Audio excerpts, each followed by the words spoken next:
اللہ اکبر، یہ آخری وقت ہے میرے عزیز ہو۔ حسین ابن علی رضی اللہ تعالیٰ عنہ کے گھر میں سوائے ان کے بیٹے زین العابدین کے جو بیمار تھے، ان کی عمر 22 سال کی تھی، کمزور تھے، بخار زدہ تھے، لیٹے ہوئے خیمے میں بخار سے ان کا جسم تپ رہا تھا، وہ سارا منظر وہ اپنی بیماری میں دیکھ رہے تھے۔ اب کوئی باقی نہیں تھا، بچے کو تک نہیں چھوڑا تو کون باقی رہے گا۔ امام حسین ابن علی رضی اللہ تعالیٰ عنہ نے دیکھا، قرآن کو جلدی سے کھولا، تلاوت کرنے لگے۔ اچانک خیمے کے دروازے پر دیکھا، آہٹ محسوس ہوئی تو اٹھا کر کے چہرہ دیکھا تو امام زین العابدین جبہ پہن کر کھڑے ہیں۔ کہا بابا اجازت دے دیں۔ مولا حسین تڑپ کر اٹھے، کہا زین العابدین میرے گھر میں اب بچا کون؟ میرے بعد ان بیویوں کو کون دیکھ بھال کرے گا؟ ان عورتوں کو کون لے جائے گا؟ اور میری نسل تم سے ہی تو چلنی ہے۔ امام سجاد زین العابدین کو مولا حسین نے روک دیا، بستر پر لٹا دیا اور کہا کہ اب میرا وقت ہے، میرا مقام ہے۔ اسی اثنا میں عورتوں کو کچھ نہیں کہا۔ فضہ کنیز تھی فاطمہ زہرا کی، بلایا، اے فضہ جاؤ، اندر بیبیوں کے پاس ایک صندوق ہے، اس صندوق میں ایک جبہ رکھا ہے، وہ جبہ اٹھا لاؤ، لیکن خبردار زینب کو مت بتانا، زینب سے مت کہنا۔ وہ فضہ گئی، جلدی سے وہ صندوق کھولنے لگی اور جبہ اٹھایا تو بی بی زینب دیکھ لی۔ کہا کیا کر رہی ہو؟ کہا یہ جبہ لے جانے کے لیے مولا نے حکم دیا ہے۔ وہ دوڑتی ہوئی آئی، لا میں یہ جبہ لے کر کے جاتی ہوں۔ وہ خود اپنے ہاتھوں سے لے آئی مولا حسین کے خیمے میں اور وہ جبہ لا کر کے دیتی ہیں اور پہناتی ہیں۔ امام حسین نے کہا زینب تجھے معلوم ہے اماں کہتی تھیں، فاطمہ زہرا نے کہا تھا حسین یہ جبہ سنبھال کر رکھنا، یہ تیرے بابا حیدر کرار کا ہے جو رسول اللہ نے انہیں دیا تھا، اور مجھے وصیت کی تھی فاطمہ تیرا بیٹا جب بھی مصیبت میں آئے تو یہ جبہ اسے پہنا دینا۔ زینب کہتی ہیں سچ کہہ رہے ہو بھیا، مجھے بھی ماں نے کہا تھا کہ زینب حسین کبھی اگر مصیبت میں آ جائے، اگر وہ جبہ بھول جائے تو اپنی ہاتھ سے پہنانا۔ دونوں نے ایک دوسرے کو سمجھایا، ماں کی وصیت پر عمل کیا۔ وہ کیسا منظر تھا جب حسین دولہا کی شکل اختیار کر گئے تھے، رسول اللہ صلی اللہ علیہ وسلم کا امامہ پہنا ہوا ہے اور جبہ مبارکہ حیدر کرار کا جو رسول کا عطا کیا ہوا ہے، جعفر طیار کا پٹا باندھا، اور امیر حمزہ رضی اللہ تعالیٰ عنہ کی تبرکات آپ کے ساتھ تھے، تلوار حیدر کرار کی ذوالفقار آپ کے ہاتھ میں تھی۔ یہ سارا منظر پورے خیمے کو رلا گیا، جیسے کوئی جوان شہزادہ دولہا بارات میں جاتا ہے خیمہ حسین سے۔ یہ پوری تیاریوں کے ساتھ حسین ابن علی نکل رہے تھے۔ مجھے وہ منظر یاد کر کے بڑا دکھ ہوتا ہے۔ آج ہم اپنے حجرے سے کبھی نکلتے ہیں تو پھر یاد آتی ہے حسین تو خیمہ گاہ سے نکلے تھے قتل گاہ کی طرف، آج تو ہم امن کے لیے باہر نکلتے ہیں تو سج سنور کر کے نکلتے ہیں، وہ بارگاہ مولا میں نکل رہے تھے۔ اسی اثنا میں حسین ابن علی رضی اللہ تعالیٰ عنہ کرم اللہ وجہہ الکریم باہر جانے کی تیاری میں ہیں۔ بیویوں کی ایک آہ نکلی، بی بی زینب نے کہا اور بی بی سکینہ نے کہا، سارے گھر کی عورتوں نے کہا بابا بھیا آپ کس کے حوالے ہمیں چھوڑ جا رہے ہیں؟ حسین ابن علی نے پیچھے عورتوں کی طرف دیکھا، کہا میں تمہیں اللہ اور اس کے رسول کے حوالے کر جا رہا ہوں، سب خاموش ہو جاؤ، میرے بعد کوئی نوحہ نہیں کرنا، میرے بعد کوئی ماتم نہیں کرنا۔ اس کے بعد صبر کی تلقین کی اور پھر آخری وصیت یہ تھی، خاندان نبوت کی بچیاں کبھی بے آبرو نہیں ہوتی، بے حجاب نہیں ہوتی، کسی کا پردہ ہٹنے نہ پائے، کسی کا حجاب سرکنے نہ پائے۔ ساری بیویوں نے سلام کیا۔ مولا حسین نکل کر اپنے گھوڑے ذوالجناح پر آئے۔ یہ بڑا عزیز گھوڑا تھا، حسین ابن علی کا بڑا وفادار گھوڑا ہے۔ ذوالجناح کو بھی ہم سلام پیش کرتے ہیں کہ حسین کی سواری پوری زندگی بھر وہ لے کر گھومتا رہا۔ ذوالجناح حسین ابن علی کی پیاس کی وجہ سے جب اسے پانی ملتا تو کبھی پیا نہیں کرتا تھا۔ یہ روایات بتاتی ہیں حسین ابن علی کے بعد اس گھوڑے نے کبھی پانی نہیں پیا، زندہ تو رہا لیکن کبھی پانی کو منہ تک نہیں لگاتا تھا۔ وہ ذوالجناح سوار جس کو تیار کر کے خیمے کے باہر کھڑا کیا گیا ہے، مولا حسین جیسی گھوڑے پر بیٹھے، بیویوں کی ایک الوداعی آواز آئی، अलविदाई आवाज आई कि हुसैन जाओ, खुदा तुम्हारा भला करे, अल्लाह तुम्हारा मुहाफिज है। घोड़े को एड़ लगाई मगर घोड़ा आगे नहीं बढ़ता था, घोड़ा आगे नहीं जाता था।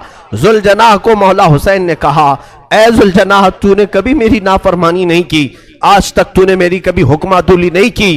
तो घोड़े को फिर एड़ लगाई और उसके कान पकड़ करके खींचा।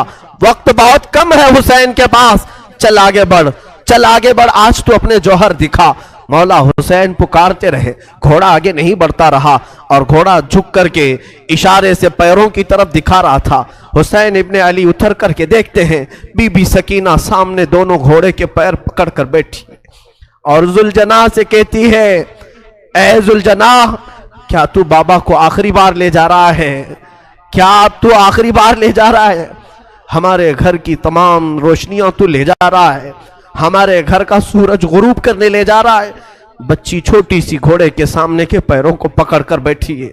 मौला हुसैन घोड़े से उतर आए, बीबी सकीना को उठा लिया, गोद में उठा लिया, माथे के बोसे लिए और कहा, सकीना, तुमने अली असगर की मौत पर सब्र किया, अली अकबर पर सब्र किया, सारी लाशें तूने देखी, अब तू अपने बाबा के साथ भी सब्र का मुजाहरा कर, तो अपने बाबा के साथ भी सब्र का मुजाहरा कर। बीबी सकीना को इसी तरह लौटा दिया गया। वो खीमे में जाकर हसरत भरी निगाहों से देखती रह गई, चौखट पर खड़ी रह गई। मौला हुसैन ने घोड़े को एड़ लगाई, घोड़ा छलांग लगाता हुआ मैदान करबला में उतर पड़ा और जैसे ही यजीदियों को ललकारा, फिर एक आखिरी खुतबा हुसैन इब्ने अली ने दिया। मौला हुसैन ने आखिरी खुतबा दिया। वो खुतबा ये था, हम्द व सलात के बाद आपने पुकार कर कहा, ऐ यजीद की तरफ से आने वाले लश्करियों, क्या तुम मेरी हैसियत को नहीं जानते? अगर तुम्हें मालूम नहीं तो अब भी बहुत सारे सहाबा हैं जिन्होंने रसूल की जुबान से मेरी तारीफ में, मेरी फजीलत में जो हदीसें सुनी हैं, बयान करेंगे, जाओ तुम उनसे सुन लो। सहाबा अब भी बाहयात हैं। क्या मैं फातिमा का बेटा नहीं हूँ? क्या मैं हैदर करार अली मुर्तदा का शहजादा नहीं हूँ? क्या रसूलुल्लाह ने मेरे लिए ये नहीं फरमाया कि हसन हुसैन जन्नती जवानों के सरदार? क्या तुम्हें मालूम नहीं, मेरे आका मेरे लबों के बोसे लिया करते थे, मेरी गर्दन को सूंघा करते थे, क्या मेरा खून तुम्हारे लिए हलाल है? ये तकरीर इतनी लंबी हो गई। हुसैन इब्ने अली की इस आवाज पर यजीदियों में सन्नाटा छा गया, कई लोगों की आंखों से आंसू भी निकल पड़े। और यजीदियों में जब ये माहौल हुआ तो शिम्र जिल जोशन, अम्र बिन साद, जो बदबख्त अजली थे, उन्होंने भड़काना शुरू किया और बीच तकरीर में ही इमाम के तीर बरसाना शुरू किया। हुसैन इब्ने अली रज़ियल्लाहु तआला अन्हु के दरमियान तकरीर आपके लबों की तरफ तीर बरसाना शुरू किया। कहा कि बंद करो अब अपना बयान, तकरीर बंद करो, मुकाबले के लिए तैयार हो जाओ। इमाम हुसैन ने देखा कि ये अब किसी तरह बाज आना नहीं चाहते, मेरा खून पी करके ही इन्हें सुकून मिलेगा। तो आपने फिर अपनी तलवार लहराई, जो सामने आता था उसे काटते चले गए, जो जिस तरह से आता था उसे कत्ल करते गए।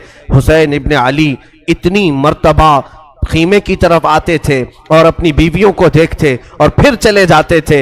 ये दोपहर का वक्त था, जोहर का वक्त करीब आया और हुसैन इब्ने अली रज़ियल्लाहु तआला अन्हु, अंदाजा करें, वो 56 साल की बुढ़ापे की उम्र है, जो 3 दिन से प्यासा है, 3 दिन से भूख की शिद्दत अलग है, और फिर जो जवानों की लाशें उठाया वो अलग मसला है। मियाँ 2-4 ईंटें उठाओ तो तुम्हारे कंधे दुखने लग जाएंगे, 2-4 पत्थर उठाओ तो तुम्हारे हाथ में वर्म आ जाएंगे।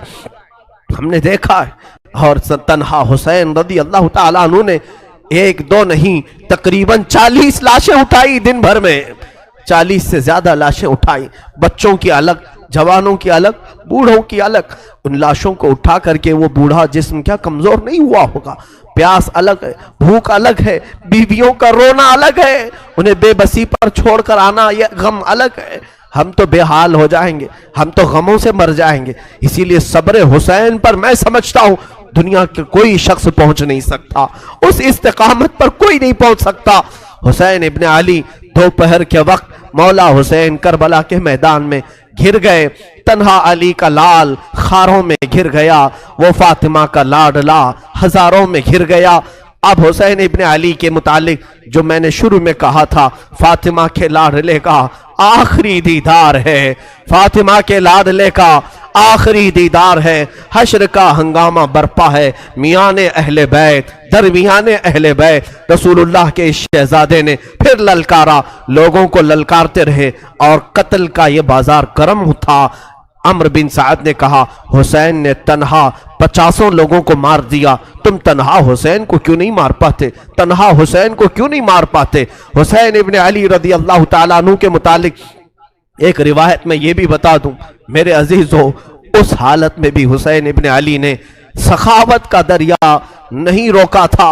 आपकी शान ये थी कि अब्दुल्ला नाम का एक शख्स कूफा का रहने वाला, वो उस वक्त कूफा में नहीं था जब ये मारके सर हुए थे। वो 6 महीने कहीं तिजारत पर गया था, वापस आया तो उसने कूफा में देखा पूरा बाजार खाली है, घर खाली है। अपनी बेटियों से पूछा क्या हो गया, कूफा में सब दुकानें बंद हैं, सब घर में ताले लगे हुए। उसकी बेटी ने कहा, सुना है हाकिम वक्त के खिलाफ किसी शख्स ने बगावत की है और उस बागी का सर कुचलने के लिए पूरे कूफा वाले गए। अब्दुल्ला कहता है, मुझे मालूम नहीं था कौन सा बागी है, किसने बगावत की। और फिर उनकी बेटियों ने कहा, अब्बा जान आप भी घर में ना बैठे, इसलिए कि हाकिम कूफा इब्ने जियाद ने ऐलान किया है अगर कूफा में किसी घर में कोई जवान बाकी रहा और करबला नहीं गया तो हम उसको तलवार से छलनी कर देंगे, कत्ल कर देंगे। तो अब्दुल्ला कहता है, मुझे डर था, मेरी जान का भी खौफ था कि अगर यहाँ रहते हुए पकड़ा गया तो मारा जाऊंगा। कहा ठीक है, मैं भी जाता हूँ उस बागी के खिलाफ, उस बागी को मैं भी मुकाबला करके कत्ल कर सकता हूँ, देखूंगा। अपना घोड़ा लिया, तलवारें ली और निकलने लगा।